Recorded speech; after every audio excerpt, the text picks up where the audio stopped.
પ્રશાંત વીર, જેને 2 દિવસ પહેલાં કોઈ ઓળખતું નહોતું અથવા તો બહુ રેર વ્યક્તિ ઓળખતા હતા, અને 2 દિવસમાં ભારતના મોટા ભાગના લોકો ઓળખવા મળ્યા. ભારતમાં ફેમસ તો થયા જ થયા, સાથે સાથે 14.20 કરોડ રૂપિયા મળ્યા.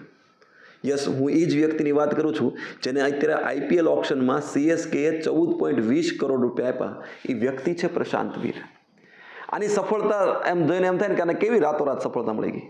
આપણને આવી રાતોરાત સફળતા મળી જાય તો આપણે 14 કરોડ રૂપિયા નથી જોતા, પણ આપણને રાતોરાત PSI કે રાતોરાત કોન્સ્ટેબલ બની કેવી મોજ આવે.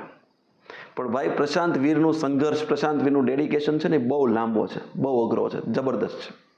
આપણે જૂના ડેડિકેશનમાં તો ચર્ચા નથી કરવી, પણ નવા તાજેતરની એક સ્ટોરી વાત કરવી છે કે જેના લીધે CSKનું ધ્યાન પ્રશાંત વીર ઉપર ગયું.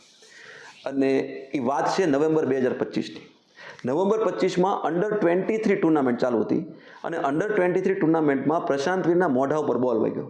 મોઢા ઉપર બોલ વાગ્યો, 7 ટાંકા આવ્યા.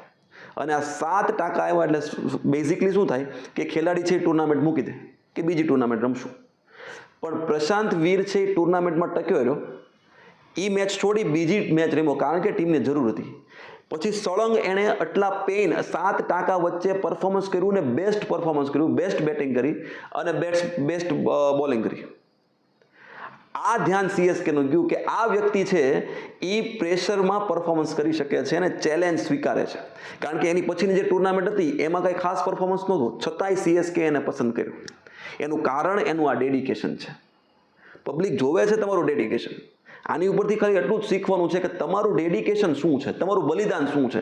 PSI કોન્સ્ટેબલની એક્ઝામ છે, 10-11 લાખ ફોર્મ ભરાણા છે. રનિંગમાં તમને ખબર છે કેટલી તકલીફ પડે છે. રનિંગ જબરદસ્ત કરવી પડે અને રીડિંગ એ જબરદસ્ત કરવું પડે.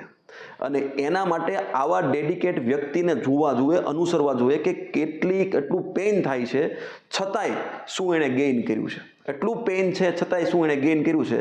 તમારે તે વિધાઉટ પેઇન કાંઈ ગેઇન નહીં થાય.